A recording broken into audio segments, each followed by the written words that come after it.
Welcome to the Grief Ladies, the practical guide to what comes next. I'm Kelly Doherty. And I'm Karen Arnold, and we are two grief professionals with over 50 years of combined experience. We're here to validate, educate, and give you tangible tools you can actually use. Each episode motivates you to take action and reminds you it's okay to want to feel better. This is the Grief Ladies, a guide to what comes next. Hi, and welcome to the Grief Ladies podcast. I'm Karen here with Kelly, and we are going to be focusing on the letter G today for grounding. So I want to go ahead and jump right in. We have with us Michelle Polacinski, and I'm going to read her bio just because that gives us a good place to jump in and start. So Michelle is an end-of-life doula, herbalist, facilitator, and mental health counseling student at the University of Albany. And she's currently Kelly's intern, so we'll talk about that, I'm sure. Michelle became interested in death and dying when she received paperwork for a living will at the age of 23. She was experiencing a disabling toxic reaction from a pharmaceutical drug called Cipro, the experience of which changed her life. Since she was trained as an end-of-life doula, she's facilitated a monthly death cafe for 4 years, death book club for 2 years, and talks about death endlessly. And Kelly and I can relate to that for sure. So Michelle, welcome. We're glad to have you here. Thank you. Thanks for having me. This is fun. Yeah. So I'll just go ahead and jump right in because it's a term. Actually, I don't know if you guys saw this. I just saw a headline that like Nicole Kidman or something is doing work as a death doula. And I thought, oh my gosh, how many people are like Googling what is a death doula? So let's maybe do that for them. Michelle, can you tell us a little bit about what that means?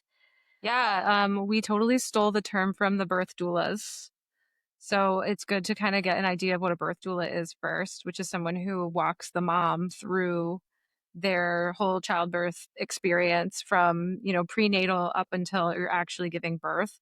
A death doula is the same thing, but for a person at the end of life. So it can be a year or 5 before they're even dying, and like, what do they want that dying experience to look like, and then helping provide that experience for them as an advocate for them, either with their family or against them. It kind of depends on the person, but it can be anywhere from helping them write their memoir before they die, or send letters to everyone they know, or what music they want played at their deathbed and stuff like that. Okay. So, Kelly and I talk a lot about our hospice experience. It's one of our things we're both very proud of and connected to, and that we connect on. And I know in hospice, we sometimes talked about like the good death and, trying to provide that, I think, for people. And it's not always possible, for a lot of different reasons. What is the goal then, would you say, as a death doula, if someone's deciding that they want to have that type of support? Like, what are you trying to help them with? Is it kind of that same idea, would you say? Yeah, I think it is. And it's interesting because in Death Cafe we talk about what is a good life, and how talking about death kind of reminds us of that question.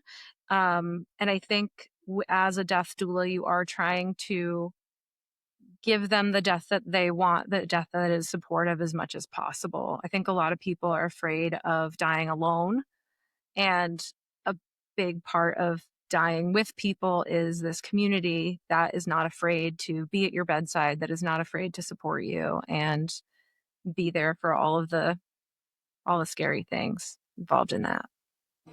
That's great. Certainly, I think we're always hoping to promote more conversations and more comfort around that topic. And so I'm curious, how does a death doula work in collaboration with hospice? Because I know you can kind of have both at the same time. Yeah, it's like more of a new thing. I mean, death doulas have been around probably since we were a species, but it's only really been considered like a profession or like a practice more recently. So they're still figuring out, how do we incorporate death doulas into hospitals, hospices, etc. I know people are kind of working on that, but it really depends on the hospice. Some hospices will hire a death doula on staff, and a lot of death doulas are also hospice volunteers, and they can provide services that way, or provide extra services outside of the volunteer experience as well. Yeah. So when do you think would be, for somebody listening and new to this, when do you think would be a good time for somebody to hire a death doula? think if you're thinking about it, it's probably that time. 'Cause I do think that it's the same with palliative care. It's the same with, like, getting someone into hospice is, like, that fear of, like, "Oh, if I'm going into hospice, then or I'm going into palliative care, I'm definitely dying," and, you gotta face all the things with that. If you hire a death doula and then you don't die, like, we're not gonna kill you. Um, we're just there to provide support, and, I kind of feel like I was my own death doula as in my early 20s by helping myself figure out, what is it that I want if this is the end of my life. Um, and then that just kind of helps you move forward. Like, okay, you get better. Awesome. How are you going to live your life now that you've had this brush with death, that you've reconsidered what you want? A lot of times we talk about as death doulas the unfinished business that we have left over or any kind of guilt, like with relationships and stuff like that. So a lot of that comes up when you're nearing the end. And yeah, a death doula can kind of help navigate that. Yeah, I love that. And I think, I think there's always a big misconception about what hospice does. I hear this. I just had this conversation with a family member myself, and like they assume that they're going to be there 24/7, but that's not what the goal of hospice is, right? It's supposed to be about the family and the caregivers to help with that. And I think the death doula, from my understanding, can really come in and maybe bridge some of that gap between the family and what hospice isn't able to do. Is that correct? Oh, yeah, absolutely. Yeah. So why don't you share a little bit about why you decided to become a death doula? You share a little bit about your story. Yeah. I had a near deadly reaction to Cipro, a fluoroquinolone antibiotic, when I was 23. I was living in California. And I am from New York, so I didn't have any family out there. I only had some friends. And when you're going through a serious mental health issue, you think you have friends, and then you realize you have maybe a fraction of those people as your friends. So I had a few people step up who were like still my close friends today, and then a bunch of people really fell away. So I really was confused and didn't feel super supported. I had all these really scary health issues, but I had an amazing doctor, and he admitted me to a hospital to do further testing. He was like, I'm just going to have you overnight. And yeah, I was there and they gave me advanced directives to fill out, essentially, like a living will specifically. And I had never seen that piece of documentation before. And I was sitting there alone in the waiting room, feeling very unsupported, very scared of this. I hadn't yet been diagnosed. We'd had like kind of a basic idea, but it wasn't official yet. And it was very scary to be like, oh my God, I guess I could die. And my doctor wasn't sure if I was dying or not. We had a lot of those conversations. I ended up moving back to New York because I couldn't take care of myself. I lost all the feeling in my body. I couldn't walk for 4 months. It was very scary experience. It feels like your whole body's like rejecting you, and it's like a bad psychedelic trip where but it's your whole body. It's not, and you have panic attacks that come out of nowhere. You have crazy nightmares. There's a bunch of crazy symptoms that come with it. It's called fluoroquinolone toxicity syndrome, or as you have side effects later on in life, it's called fluoroquinolone associated disability. Um, so I moved home to be taken care of by my parents again in my childhood bedroom.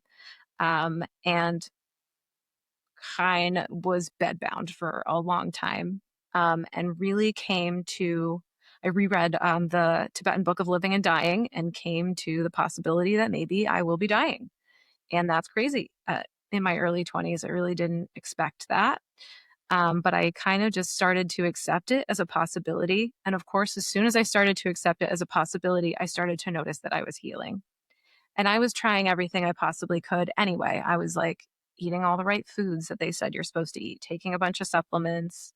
And we had a bunch of online communities of fluoroquinolone toxicity people. And I was a documentary filmmaker at the time. That was my profession. And I met this woman, Suzanne Higley.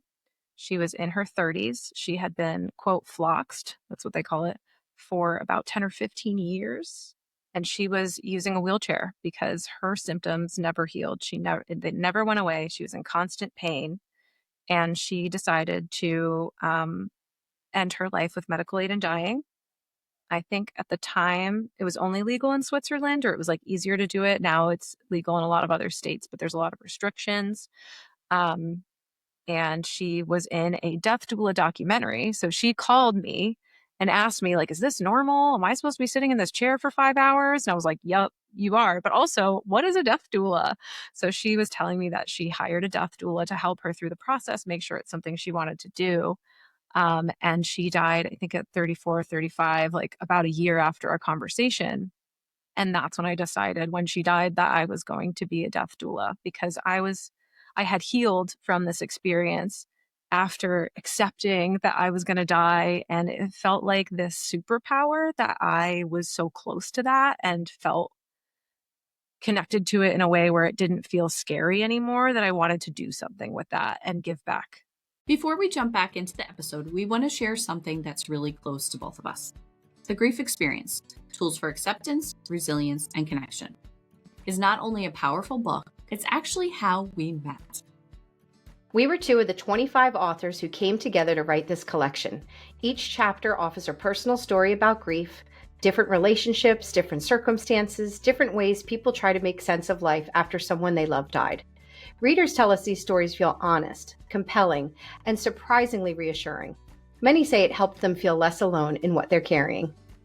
What makes this book unique is that it doesn't stop at the story. Each chapter ends with a practical tool, something the reader can use right away. One reviewer said the suggestions at the end of the chapter became a lifeline when they weren't sure what to do next.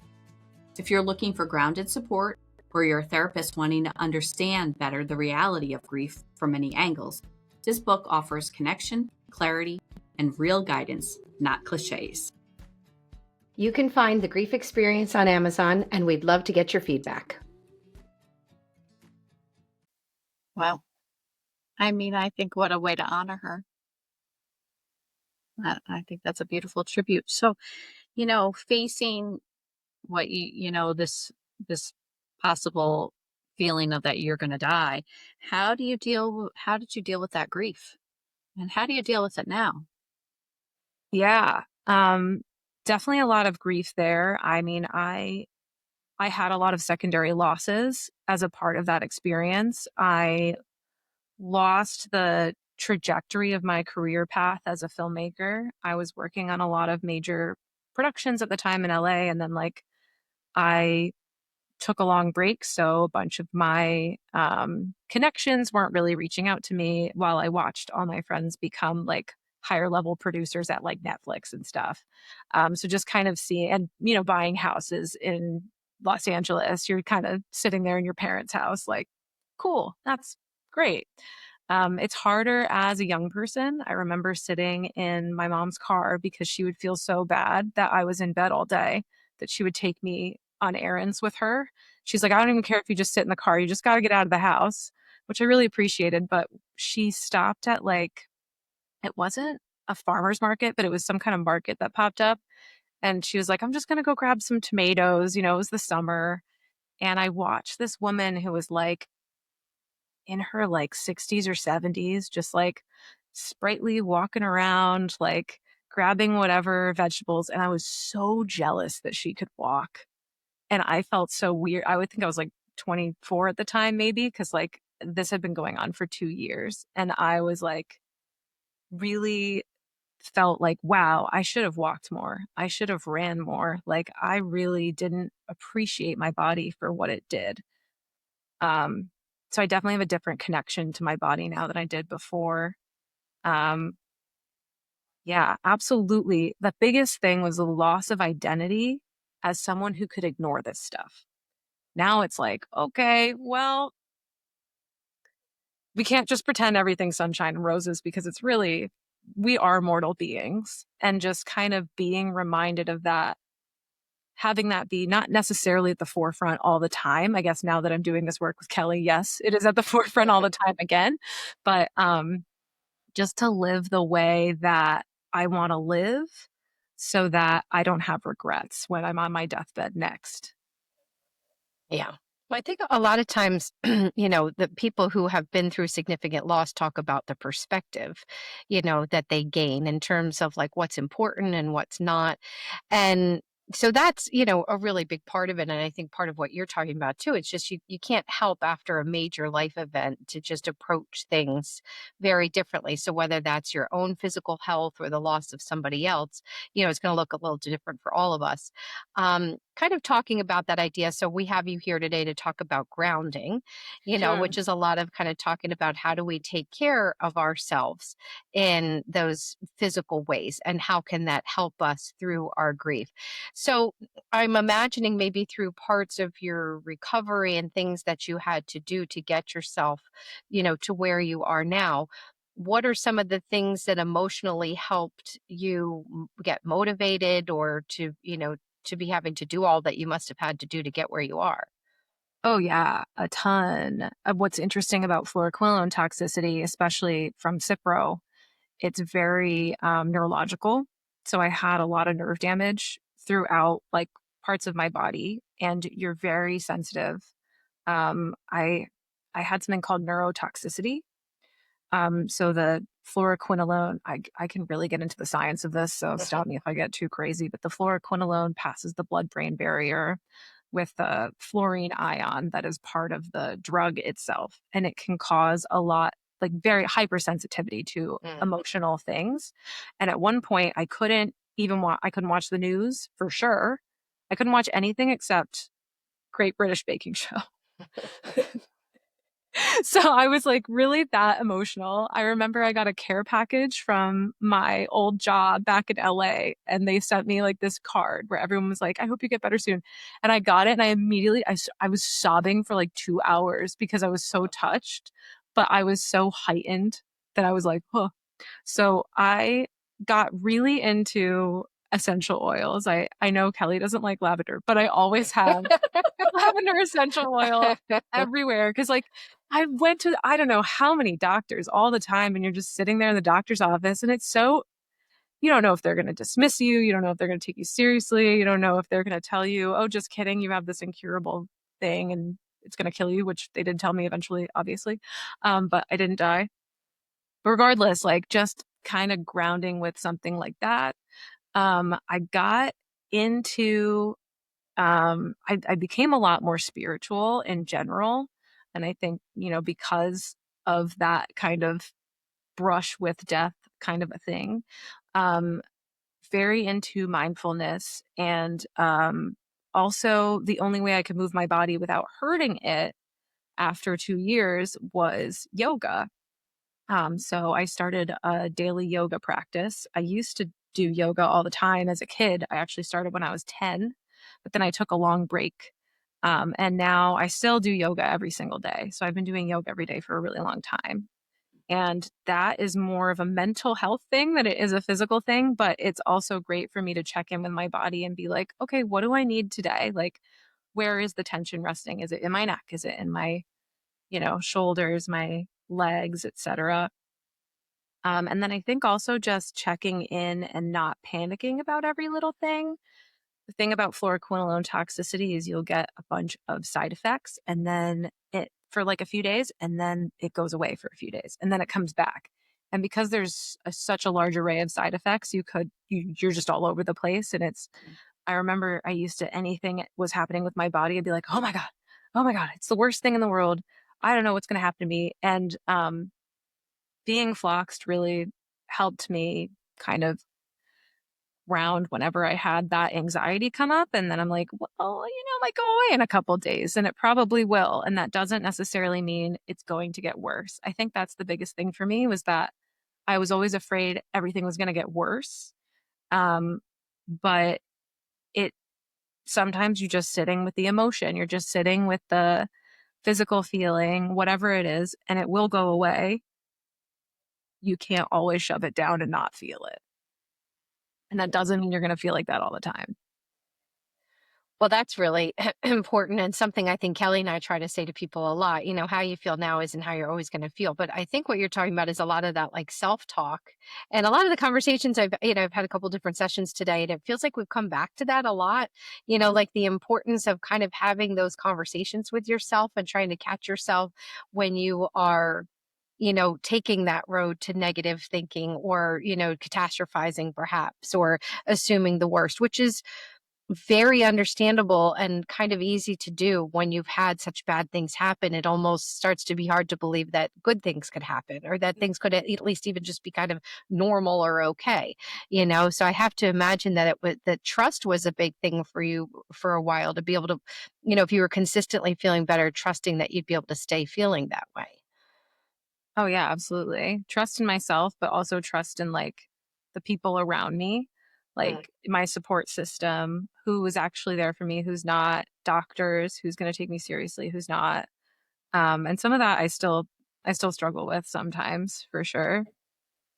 Yeah, of course. Of course. And I think you had even mentioned that idea, and this kind of goes off into some other territory that we talk about, but like, the friendships and thinking, oh, okay, I've got friendships, I've got people to talk to, and then maybe not finding it to be the support that you would hope it would be when, it's really needed at a certain time. People just don't always know how to handle these really big life things, unfortunately.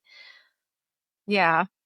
Yeah, it reminds me of when I was still at my parents' house, not feeling great, probably wasn't even going to return to Los Angeles. I had a text from a friend who absolutely knew what was going on with me. And she's like, "Hey, are you around? You want to get a coffee? Are you back yet? Or like, are you better? Like, what is?" It was so interesting. And I was like, "Oh, like, no, I'm like still with my parents. I actually don't know if I'm going to be back in LA. This is actually quite intense." And then she just stopped talking to me after that. Yeah. Yeah. It's like the people that have had a loss and they're talking to someone who knows they had a loss, like, "Hey, how are you?" Like, "Oh, I'm not doing that great. I'm having a bad day." "Oh my, what happened?" Yeah, It's like, "You know exactly. what happened. Exactly. It's still happening." But they think something new must have precipitated it. It can't still be the same thing that you had going on before.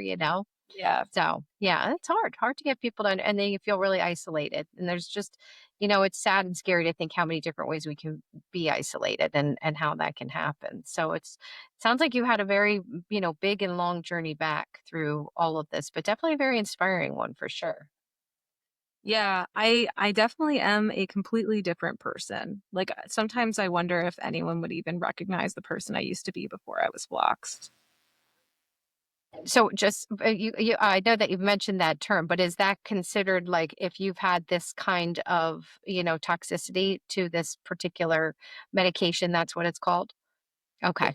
It's really that common that we have a term for it, Yeah. unfortunately. Yeah. Yeah. Just if there's someone who's not as familiar with it, but it's like I have heard of it before. And Mhm. I think, to think that, the idea that you obviously probably got the medication for a reason to be feeling better and to take care of something that we would hope would be relatively simple. And, then here you are all this time later. So that's just a huge life changing thing. Are you ready to take the next step on your grief journey with real tools and compassionate guidance? The Grief Ladies are launching a brand new workshop series based on their signature grief GRIEF framework. 5 trail markers to help you find your footing after your loss: grounding, rebuilding, interacting, evolving, and finding. Each workshop focuses on one trail marker, guiding you through practical steps to move from surviving to living again, all in a space that's honest, supportive, and real. Led by grief experts Kelly Doherty and Karen Arnold, these workshops combine decades of experience with tools you can start using today. Visit griefladies.com to explore the upcoming workshops, because you don't have to climb this mountain alone. Well, I'm curious. I want to switch gears just slightly because you're talking about community. And so I do think it kind of segues in. But I think the majority of people have no idea what a death cafe is. Hmm. And so I would love for you to kind of explain that and tell us what to expect at a death cafe.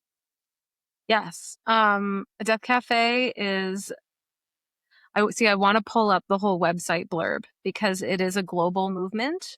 It's not something I made up. It was made up a while ago, and I never remember the names of the people who did. And where they're from and everything. So I feel bad. But it's basically a place where we talk about death, no agenda. We try to avoid religion and politics, and we don't push our beliefs on anyone else. It's also not grief counseling. Um, the point of Death Cafe is to help people destigmatize the discussion of death. Um, I think the idea behind it is that this stigma really on a global scale kind of disrupts our ways of grieving, our ways of like dealing with death. It's kind of become this whole multi-million-dollar industry, and yet it is still swept under the rug and we don't talk about it, even though it's the one thing we can be sure of other than taxes, they say. But it's like, we're all going to die. And it's really scary to think about. And that makes sense because we don't know what happens after we die. We can make a bunch of assumptions. But not talking about it can make that fear worse, I think. And I'm at the point where I'm so comfortable talking about death after running a death cafe monthly for 4 years that it like kind of freaks people out sometimes. Like, remember I was buying a house with my ex and I was talking to the mortgage people and they were like, okay, well, you have to pay this, for a year or what, I forget what it was, or like it defaults or something. I forget exactly what it was. It was something where like we had to do something consistently for a year, both of us. And we both had our names in the house. And I remember asking, well, what if one of us dies? Like, can the other person still pay this thing, or can the other person still sign this thing, whatever it was, and we can keep the house? And they just started laughing. And the attorney was like, well, that's morbid. And then changed the subject. And I was like, whoa, that was a serious question. Like, what if it happens? Like, I'm signing a contract, and people are so afraid of talking about it. Yeah. So do the people that come to the Death Cafe, do you find that they're more like trying to embrace their own mortality, or are they trying to process their grief because they've been through loss, or the combination of both, or? We have the widest variety. And what's interesting, I've noticed we have a lot of elder homosexual people, which is really interesting. So a lot of people lost a lot of people during the AIDS epidemic in the 80s. And they are very comfortable with grief, with death, and they bring a really interesting perspective to Death Cafe. So we actually have a handful of regulars who have had those experiences. So that's actually the only like demographic that I'm like, oh yeah, these people come to Death Cafe, because everyone else is totally different. We have young people, we have older people. I had someone who was actively dying one time come to Death Cafe. That only happened once. He might be dead now. I don't know. Um, but people who are interested in their own mortality for sure. People who have had a loss, but because we're like, this is not grief counseling, sometimes they just want to talk about what it was like with other people who aren't going to just tell them to stop talking about their loved one. We have a lot of people just talk about, what was the experience of their wife dying of cancer, and how to get rid of all her things. Like we talk about all these different things. Swedish death cleaning came up. We talk about green burial a lot. Basically, as we talk more about death, especially with regulars, we're getting deeper and deeper into it. We're like, okay, the way the death industry works has got to change because it's toxic. It keeps people away from ritual that has always been a part of our lives. We want more out of the death experience for ourselves and for our loved ones and for the future. So that's kind of where it ends up. But I mean, we just haven't had children, and we haven't really, no one's ever asked, I think. I think the oldest person we've ever had, or the youngest person, was like 18. But we definitely have quite a range. So I've always wanted to bring somebody on this podcast to talk about Swedish death cleaning. So would you share a little bit about what that means? Yeah, of course. So Swedish death cleaning is the concept that you don't leave all of your stuff for your loved ones. You accept the fact that you will die at some point, whether you are an older person or you're downsizing even to a smaller apartment because your partner died or whatever, and you're coming to another stage of life, or that you have cancer, like just anything. Like you could be actively dying, or you could just be getting older and you're like, wait a minute. I am surrounded by all of the stuff I've had maybe my whole life. It's basically a decluttering of your life for the sake of your loved ones, so that when you die, they don't have to do it and they don't have to fight over it.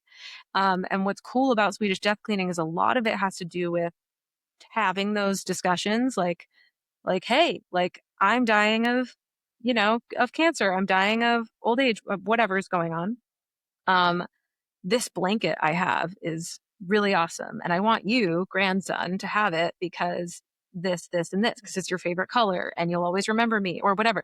And you can have those conversations. Like a lot of people will also write letters to their loved ones too. And sometimes they'll just keep certain things and they won't even give it to them yet, but they'll like write letters in it for when they do die.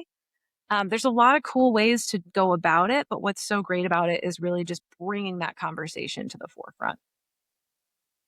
Yeah. I love that idea. I mean, today we're actually recording, it's actually National Healthcare Decisions Day. And so I think that's, it's about having these conversations about all of these things. What you want for your own, your death. What is that?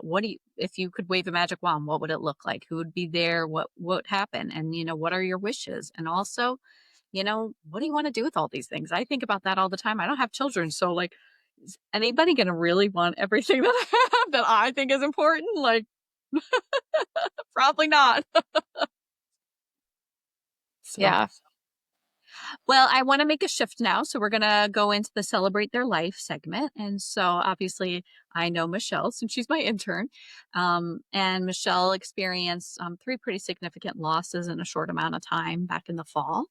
And so I am curious on how do you still honor them and remember them and celebrate their life? Yeah. Yeah, 3 losses. My dear friend Millie, who is in her 70s and died of cancer, and she went out like a champ. Shireen, who's actually my closest friend from when I got floxed. So we were like this. We felt like we met, it was like divine thing. We had so much in common. It was ridiculous. And she was the main person that I talked to about all of my stuff. So, and then my good friend Brent, who was murdered in September. And that was really hard because we've been friends since we were 10. So yeah, and in order to honor them, I printed out their photos and I'm like, ooh, do I want to do like an altar Day of the Dead kind of thing? But I also have a pet parrot and he likes to rip things up and be on everything. So I'm like, where do I put it? Because the only 2 places he's not really allowed without supervision is my bedroom and the bathroom. And I'm like, neither of those places seem good for them. Um, but I still talk to Shireen's mom on a regular basis. She takes care of her parrot. I talk to Millie's husband and Brent's mom and his cousin and like all of our friends from that friend group. So I think for me, the way we stay connected the most is really just like staying connected to those relationships and talking about them and bringing up their memory. I also have a tattoo for Brent right here. And sometimes, like I literally the other day, I was watering my plants and my cactus pricked me right here. And I was like, hey, Brent. Like I've never really had like a bunch of stuff happen to this part of my body, and that's just kind of started happening. So I've accepted it. It's fun to think about, at least. Yeah. Thank you, Yeah. Michelle. I was actually just talking to somebody about tattoos, and I said, listen, I would never tell anybody to get a tattoo, but anybody I know that has gotten one has some just like neat experiences with it or just finds it to be especially, good connection. So, Yeah, I was wild and I got this tattoo on like a full moon eclipse. I thought about it for like 3 days. Got my friend Jackie. I was like, "Do you want to do this with me?" She got a matching tattoo. It was Samhain, Day of the Dead. It was like all the things at once and I was feeling it afterwards. So and I talked to this with my friend who has a tattoo for like her friend who died. And I think there's grief that comes out of that as well. There's something about getting a memorial tattoo where stuff comes up that you thought that you dealt with, but just kidding, you didn't, or you didn't do all of it. Um, and there is that kind of acceptance of the permanency of it, that now we are in a new part of our life without that person. And that could be really hard to deal with. I remember I was like, no, I hate this tattoo now. Like I went through a whole thing. Um, yeah, Yeah. it's kind of like a grief on its own. It makes sense. I mean, one of the harder things for people to manage is the finality and the reality of the loss, and probably something that is so permanent becomes that permanent reminder of that. And some days we don't want to, to do that. People talk to me about just wanting to kind of pretend some days. So one thing that we do like to do here, as we've mentioned before, we start to close up a bit, is to just send people with a task or something that they can begin with today. So we have people listening who have had a significant loss. We have people maybe who are actively caregiving, or maybe have some health issues of their own. So it could be a pretty wide audience, of course, at times. But with that in mind, what is something that you would like to suggest that someone could start today that could help them with their grounding, and as they're trying to move through the challenges they may have? Yeah, my biggest advice, and I think it's become my agenda now, I'm realizing, has less to do, maybe it does have to do with grounding. I'm not sure. You guys can let me know. I am very big proponent of just crying whenever you need to cry, Hmm. and just having the emotions wherever you are. I think when we are, walking down the street, we don't think it's appropriate to have tears falling down our face, or we're having a conversation with someone about something entirely different. And we're like, this isn't an appropriate time to, okay, well, we're crying now. Um, Going to the grocery store, you're getting eggs and just, whoop, now we're thinking about our loved one. I want to suggest, why don't we just do it? Why don't we just cry? Even if society tells us not to, I think that not feeling those feelings can really lead to issues down the line. Our grief wants to be felt, so feel it. Yeah. I think that's a great suggestion. And as hard as it can be, because sometimes it's just really inconvenient and it creates a vulnerability and it feels like it puts a spotlight on us. And so there's a lot of reasons. And yet there's a reason why the term good cry exists, because of the way, that we can feel after. So I think that that's, very good advice, Michelle. So if anybody wanted to get in touch with you to learn more about some of the things we've talked about today, what would be the best way for them to do that? Yeah, you can email me at ameliaapothecary@gmail.com. I also have an Instagram, but I deleted Instagram off my phone. I don't know if I'm going to be re-downloading it, so you can try to follow me there. I also have Amelia or Apothecary, and I'm sure you guys have show notes, so that can be where the spelling is. I was going to say, we'll let Kelly handle that part of it. All right. Well, that's great. Michelle, again, thank you so much, for being here today, for sharing your story with us. And thanks to everybody. Thank you, Kelly. And hopefully we get to see you all again. Thanks for joining us on the Grief Ladies. Don't wait to feel better to get started. Getting started is what makes you feel better. Put this week's tool to work. If today's episode helped, share it with someone who needs it and leave us a review. We'd love to hear from you. And remember, we're here for you, your trusted grief ladies, navigating this path together.